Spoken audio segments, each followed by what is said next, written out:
Hello students, welcome to Prime Educatum. बच्चों, आज हम लोग जानेंगे second type of heterotrophic nutrition, जो है parasitic heterotrophic nutrition. Parasitic nutrition में क्या होता है बच्चों कि जब कोई ऑर्गेनिज्म किसी दूसरे ऑर्गेनिज्म के बॉडी के अंदर या बाहर रहकर उससे अपना न्यूट्रिशन प्राप्त करता है तो उसे पैरासिटिक हेटेरोट्रॉफिक न्यूट्रिशन कहते हैं। तो इसे कुछ इस तरह से डिफाइन कर सकते हैं। The mode of nutrition in which an organism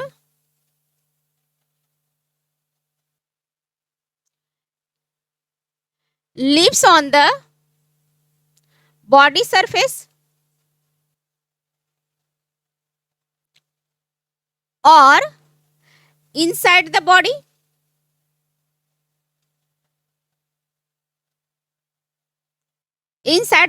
of another organism।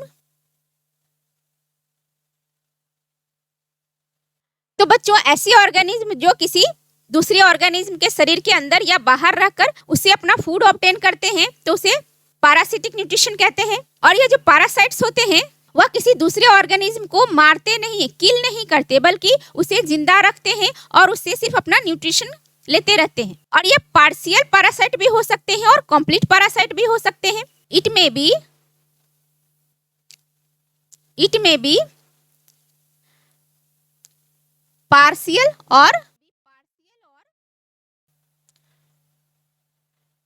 complete parasite, यानी ऐसे पैरासाइट या तो पूरी तरह से दूसरे ऑर्गेनिज्म पर अपने न्यूट्रिशन के लिए आश्रित रहते हैं या फिर पार्शियली दूसरे ऑर्गेनिज्म पर अपने न्यूट्रिशन के लिए आश्रित रहते हैं। और यह जो पैरासाइट्स होते हैं यह एक्सटर्नल पैरासाइट्स भी हो सकते हैं और इंटरनल पैरासाइट्स भी हो सकते हैं। यह एक्सटर्नल पैरासाइट्स भी हो सकते हैं, एक्सटर्नल पैरासाइट,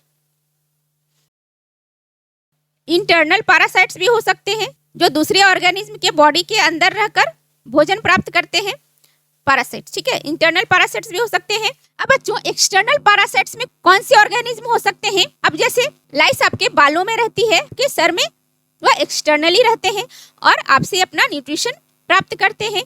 तो इस तरह से लाइस क्या हो गए? एक्सटर्नल पैरासाइट हो गए। लाइस की इमेज आप स्क्रीन पर देख सकते हैं। उसी तरह से मॉस्किटोज भी क्या है? वह भी एक्सटर्नल पैरासाइट में आते हैं। तो एक्सटर्नल पैरासाइट में हो गए लाइस, मॉस्किटो।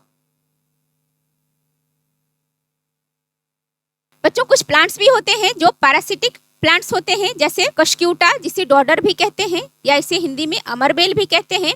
यह पीले रंग की प्लांट है जिसमें क्लोरोफिल नहीं होती है, जैसा कि आप स्क्रीन पर भी देख पा रहे हैं कि यह पीले रंग की प्लांट है और यह किसी अदर प्लांट पर अपने फूड एंड शेल्टर के लिए आश्रित रहती है। यह पीले रंग की होती है, यानी इसमें क्लोरोफिल नहीं होती है, जिसके कारण यह दूसरे प्लांट पर फूड एंड शेल्टर के लिए आश्रित रहती है।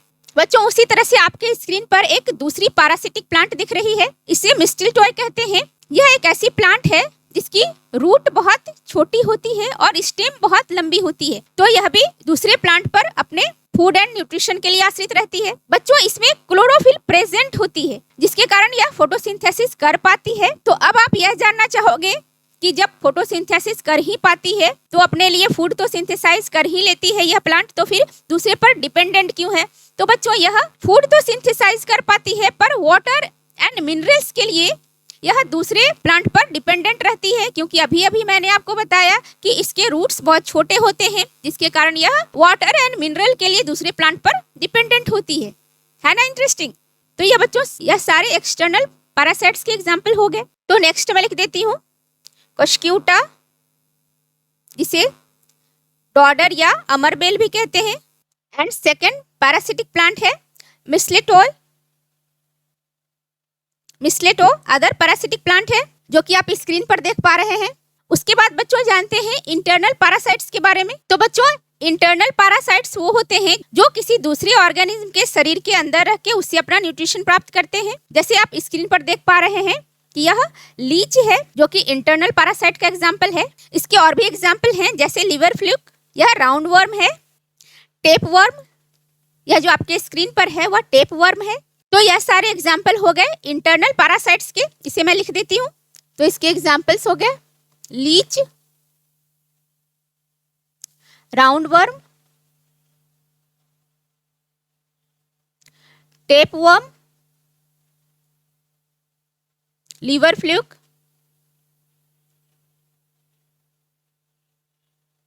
ये सारे एग्जाम्पल हो गए इंटरनल पैरासाइट्स के। तो बच्चों हम लोगों ने पैरासिटिक हेटरोट्रोफिक न्यूट्रिशन की स्टडी समाप्त कर ली है। तो मिलते हैं नेक्स्ट वीडियो में, तब तक के लिए पढ़ो लिखो और लक्ष्य की प्राप्ति तक मत रुको। जय हिंद।